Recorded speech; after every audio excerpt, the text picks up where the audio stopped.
Hey there.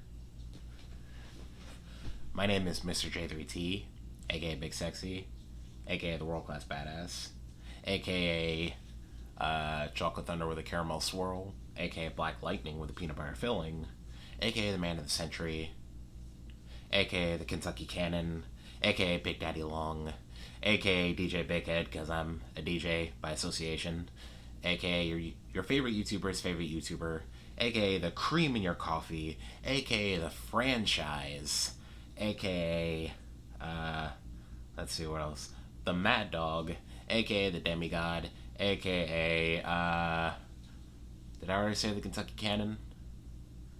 I don't think I said that. The Kentucky Cannon, aka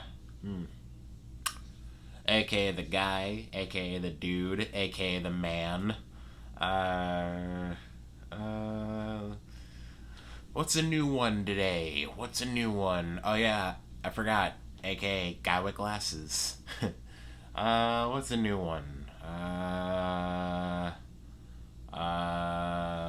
Mr. Bombastic. Mr. Bombastic. Yeah. So today we're going to be talking about Transformers: Battle for Cybertron, or is it War for Cybertron? I think it's either Battle for Cybertron or War for Cybertron. So this is a new animated series that came out. You can watch it on Netflix, and I watched the first 3 episodes. I just watched the first 3 episodes just now, so let's talk about it. So, this doesn't take place on Earth like the Transformers movies are. This takes place on Cybertron itself, so we actually get to see the war on Cybertron, and basically, the Autobots are getting their asses kicked. That's basically what's happening. The Megatron and the Decepticons, they're winning so far. The Autobots, there's barely any of them. They're holed up in this rinkety old building, and they're basically just fighting to survive, fighting to fighting to try to win this war. And but right now, the Decepticons are decisively winning right now. In fact, in the first few scenes of the first episode, we get the first fight between Optimus and Megatron, and Megatron whoops Optimus's ass. We see, even though I shouldn't be surprised, because it seems like in every iteration, Megatron whoops Optimus Prime's ass. It doesn't matter which decade we're talking about, which iteration of the Transformers we're talking about. We just see that, Megatron's just giving Optimus the hands.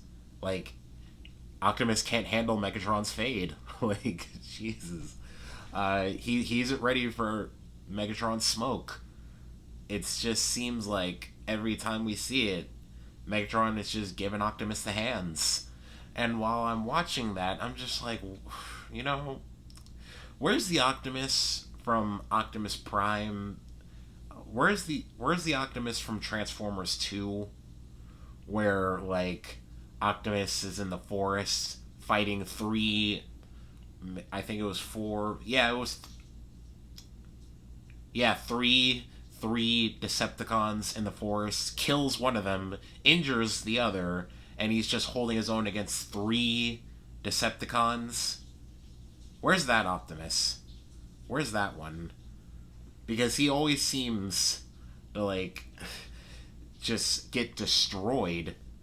Where's that Optimus? The one that's took on 3 Decepticons in the forest by himself. Where's that? Where's that Optimus Prime? Because we need him right now. They need him right now. We get to see a few characters. the characters that we all know and love. We got to see Bumblebee, my boy. But at this point in time, he's not an Autobot yet. He's not an Autobot or Decepticon. He's just trying to survive. He doesn't choose which side. He took a job from the Autobots to find the Energon, some Energon, because they need that. So,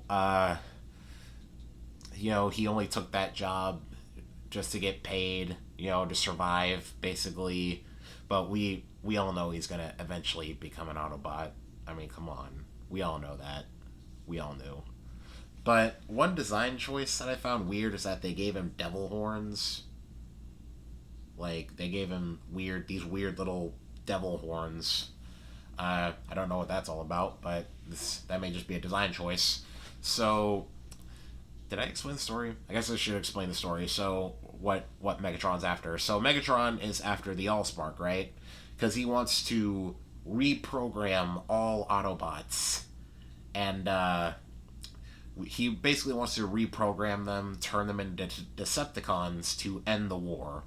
And the Autobots are like, well, we definitely can have that. So they want to go get the Allspark before Megatron does. So that's it. That's the whole plot. It's just a race to find the Allspark. So the animation is really good. Like, it's good. I wouldn't say it's the best, but it's good. It's great. I just said it wasn't the best, but well, I don't know how to feel about the animation. Like, it's good. It's definitely good. It's not bad. They have the classic transformation sound whenever the Autobots and the Decepticons are turning into their vehicles. They have that classic sound. So I thought that was a cool touch. I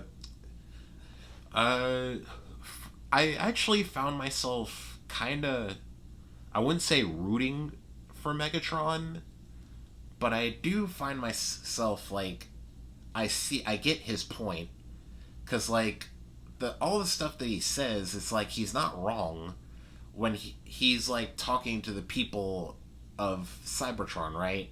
Saying that, I offered a peace treaty to Optimus Prime, but he declined it. He declined the treaty.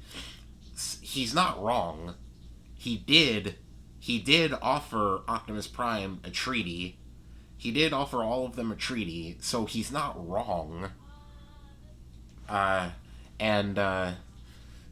He does genuinely seem like he just wants to end the war. Like, he does, like, genuinely seem like, I just want all of this to end. So I wouldn't say that I'm completely on his side, but I do get where he's coming from. Because all the stuff that he's saying about the Autobots and Optimus Prime, he's not wrong. He really isn't.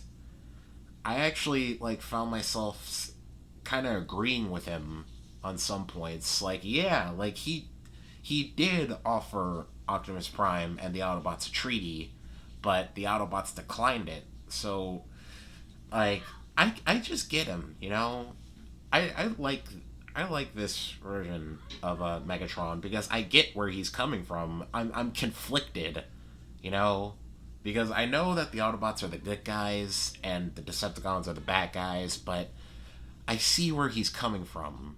It's kind of like, with me, it's kind of like a Killmonger from Black Panther situation, where, like, I see where you're coming from, and I agree with you on some points. It's just that you're going about it the wrong way. Kind of like that, So I like that whole thing.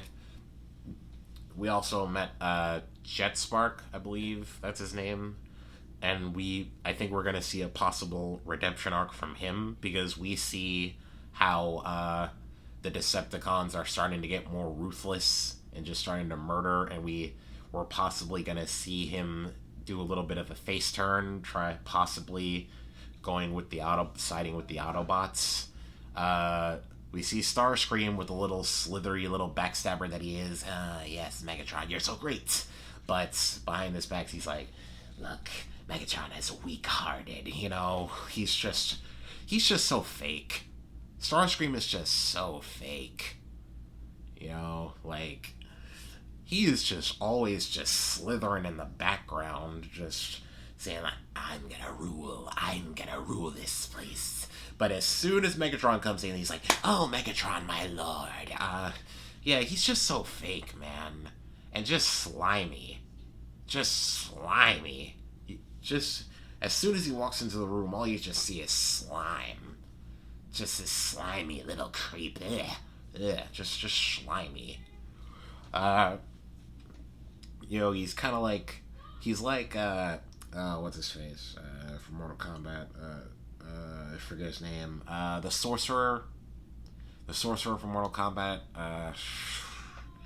his name escapes me, Shang Tsung, yeah, Shang Tsung, he's kind of like that, so, yeah, he's just slimy, Starscream is, just slimy, a backstabbing, slimy little person. A two-diamond, backstabbing, slimy little person. Yeah, just slimy. We also get to see some conflict in the Autobots side. It's not just the Decepticons, but in the Autobots side too, because the Autobots are starting to question Optimus's, judgments, his reasoning, his strategy. We're starting to see them questioning his authority. Like, dude, what are you doing?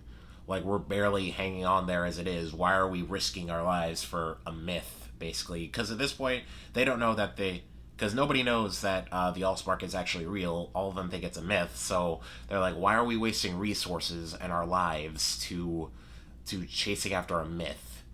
So we're starting to see conflict there. So that's interesting to see too. I gotta say though, we're not seeing much of Bumblebee. Like, look, where's my dude? Where is my guy? We only saw him in like the first episode. The second episode, he's gone. If the science for a little appearance. Like, where is my dude Bumblebee at? Where is he at? I need to see him. I need more Bumblebee in my life. Where is my dude at? Come on. I need him in my life. So, that's Little Knock. I want to see Bumblebee more.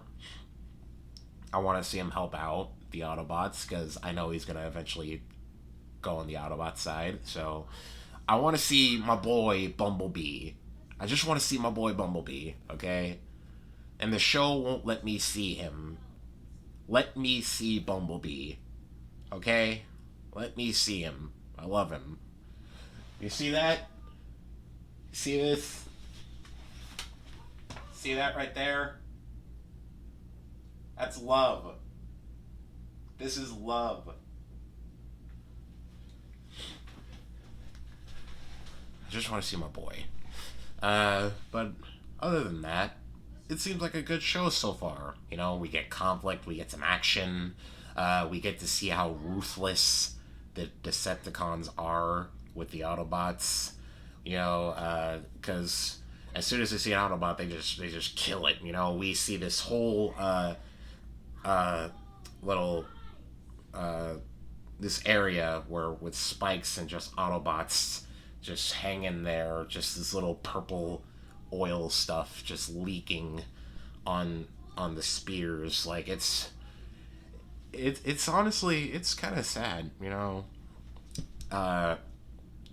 So from first impressions, I'm really enjoying it so far. There's only 8 episodes, so I'm pretty sure I'm gonna finish this today. So once I finish it, I'll get back to you with my full thoughts. But first thoughts, I think it's pretty good so far. It's getting pretty good. It's not perfect, but it's a good watch. The one gripe. Where is my boy Bumblebee? Where is he? Where? They're talking. If you're gonna hear that, I'm sorry. But where is my boy Bumblebee at? Where is he? I want to see him. I want to see my boy. I'm pretty sure we are gonna see him throughout the series, but I'm not getting enough Bumblebee. I'm not getting enough Bumblebee in my life, okay? I need my fix. I need my Bumblebee fix, okay? But, it's good so far. It's good.